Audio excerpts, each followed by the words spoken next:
दैनिक जागरण के महोली तहसील के संवाद सूत्र राघवेंद्र वाजपेयी की हत्या ने लोगों को स्तब्ध कर दिया। पोस्टमार्टम रिपोर्ट में 4 गोलियां लगने की पुष्टि होने के बाद चर्चाएं जोर पकड़ने लगी। हत्यारे राघवेंद्र को किसी सूरत में छोड़ना नहीं चाहते थे। इसको लेकर उन पर ताबड़तोड़ गोलियां चलाई गईं।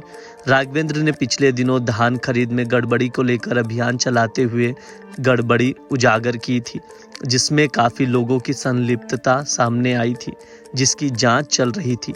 वहीं जमीन खरीद मामले में भी स्टैंप चोरी को भी उजागर किया था।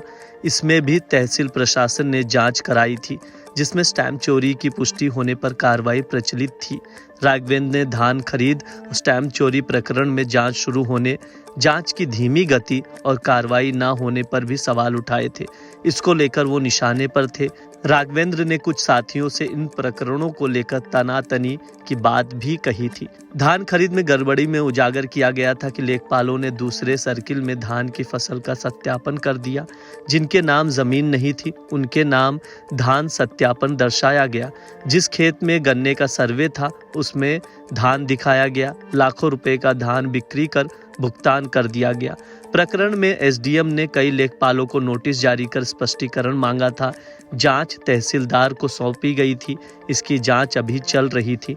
महोली कोतवाली प्रभारी विनोद कुमार मिश्र ने बताया कि राघवेंद्र वाजपेयी सरल स्वभाव के थे। वे रिजर्व रहते थे। किसी घटना पर वो अक्सर फोन पर जानकारी ले लेते थे। शनिवार को वो कोतवाली में समाधान दिवस पर आए थे। फोटो खींची, फिर चले गए। हादसा होने की सूचना मिली तो हम अस्पताल पहुंचे। पोस्टमार्टम रिपोर्ट में राघवेंद्र को 4 गोली लगने की पुष्टि हुई है। इसमें 315 बोर व 311 बोर का इस्तेमाल किया गया है। घटना को सुनियोजित तरीके से किया गया है। बदमाशों ने 4 गोलियां इसलिए मारी कि वो जिंदा ना बचे। जिस तरह से गोलियां मारी गई, पेशेवर अपराधियों की शैली की तरफ इंगित करता है।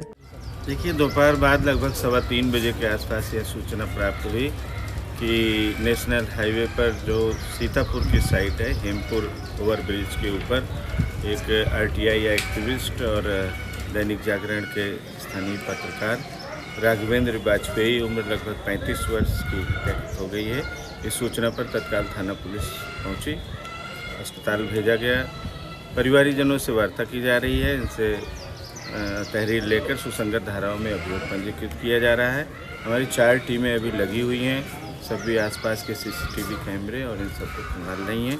शीघ्र ही हम इसका खुलासा करेंगे। सर, जिस तरह से 3 गोलियां मारी गई हैं, शरीर से भी ब्लड निकली हुई है, उससे लग रहा है कि जो हमलावर में से हत्या में शामिल हैं जो लोग, वो शार्प शूटर टाइप के लग रहे हैं, क्योंकि नेशनल हाईवे पर हत्या हुई। सर देखिए, विवेचना का विषय है। अभी क्या कारण है और किस कारण से हत्या की गई, इसके बारे में गहराई से अन्वेषण करेंगे। हम जो तथ्य प्रकाश में आएगा उसके आधार पर प्रभावी कार्रवाई करेंगे। राघवेंद्र वाजपेयी की दिन दहाड़े हत्या से सभी स्तब्ध हैं। उनके माता पिता, पत्नी और बच्चों की हालत देखकर परिचित भी आंसू नहीं रोक पा रहे थे।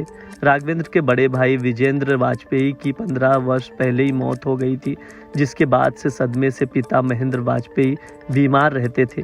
उनकी मानसिक स्थिति ठीक नहीं थी। राघवेंद्र पिता का इलाज लखनऊ में करवा रहे हैं। राघवेंद्र की पत्नी व 2 बच्चे हैं। बेटा 10 वर्षीय आराध्य और बेटी 8 वर्षीय अस्मिता है। मां किरण और पिता महेंद्र वाजपेयी के साथ राघवेंद्र महोली के विकास नगर में रहते थे। समाजवादी पार्टी ने सरकार पर निशाना साधते हुए कहा है कि डबल इंजन सरकार की कानून की क्या व्यवस्था है। पत्रकार राघवेंद्र वाजपेयी को गोलियों से भून दिया गया और सरकार खामोश है। अगर पत्रकार सुरक्षित नहीं है तो आम जनता का क्या होगा। दोषियों के खिलाफ कठोरतम कार्रवाई हो। वहीं कांग्रेस के प्रदेश अध्यक्ष अजय राय ने भी पत्रकार राघवेंद्र की हत्या पर शोक जताया है।